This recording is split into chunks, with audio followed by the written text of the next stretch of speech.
Assalamualaikum warahmatullahi wabarakatuh. Perkenalkan, nama saya Jihan Hasna Setia Mazaya dengan NIM 22018, mahasiswi kampus Akademi Terapi Wicara Jakarta. Di sini saya akan meresume materi-materi LKMMD tahun 2023. Sebelum mulai ke materi, saya akan menjelaskan terlebih dahulu apa sih itu LKMMD. Nah, LKMMD adalah singkatan dari Latihan Keterampilan Manajemen Mahasiswa Tingkat Dasar.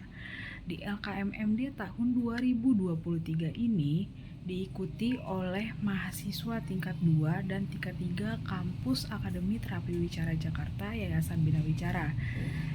LKMMD itu sendiri bertujuan untuk membangun karakter mahasiswa yang disiplin dengan mengusung tema membangun jiwa pemimpin yang prima, yaitu perintis, ramah, inspiratif, maju, dan amanah.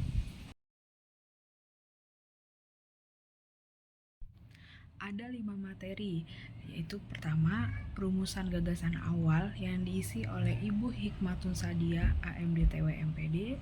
Yang kedua, ada penjabaran rencana kerja dan kepanitiaan yang diisi oleh Ibu Puji Astuti, AMD TW SPD. Yang ketiga, ada administrasi kesekretariatan dan keuangan yang diisi oleh Bapak Denny Alamsyah, SE MPD. Nah, materi keempat yaitu pengembangan program rencana kerja yang diisi oleh Ibu Nining Lestari, AMD TW SPD MKM. Nah, materi terakhir yaitu materi kelima, ada motivasi dan keterampilan komunikasi dalam perspektif psikologis yang diisi oleh Ibu Susan Rahmayani, SAG SPSI MPSI.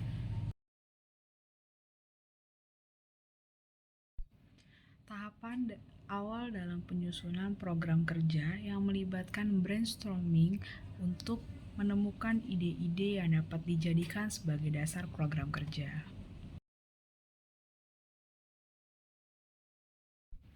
Perumusan gagasan awal bertujuan untuk menyusun program kerja yang tepat sasaran, efektif, efisien, sehingga mencapai tujuan yang diinginkan.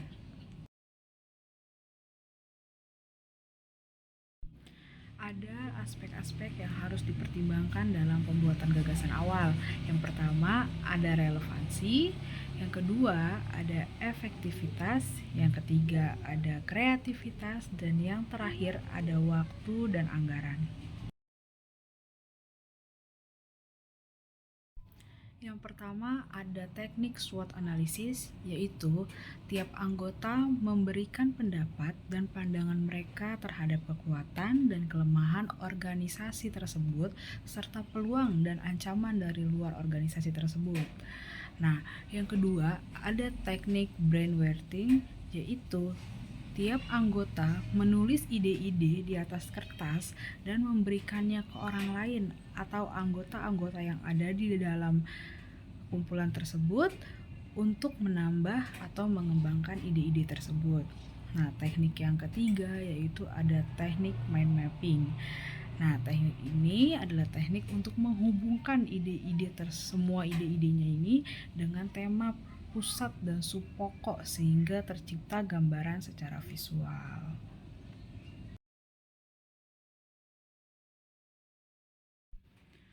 Organisasi adalah wadah untuk berkumpulnya sekelompok orang yang memiliki tujuan yang sama dan bekerja bersama-sama untuk mencapai suatu tujuan dalam organisasi tersebut. Administrasi adalah usaha dan kegiatan yang meliputi penetapan tujuan serta penetapan cara-cara penyelenggaraan pembicaraan organisasi. Nah, 5M itu ada man, material, money, mesin, dan metode.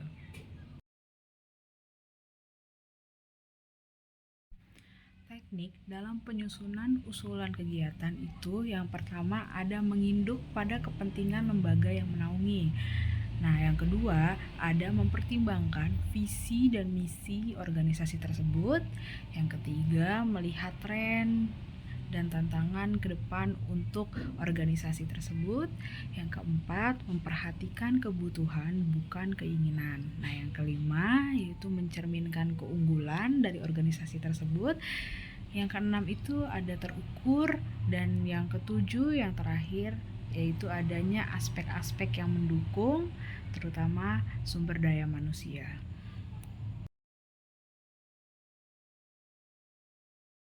Nah, untuk aspek-aspek yang mempengaruhi, yang pertama adalah kondisi lingkungannya, yang kedua ada kepekaan diri, yang ketiga motivasi diri, yang keempat ada visi dan misi, yang kelima ada analisis SWOT, yang keenam ada kepentingan diri dan organisasi, yang ketujuh kesediaan SDM dan sumber biaya.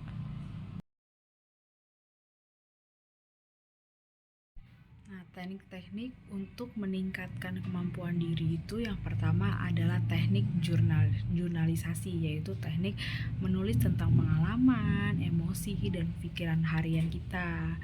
Yang kedua, ada teknik refleksi, yaitu teknik untuk mencari waktu untuk merenungkan, untuk memperbaiki diri dan menambah pengalaman.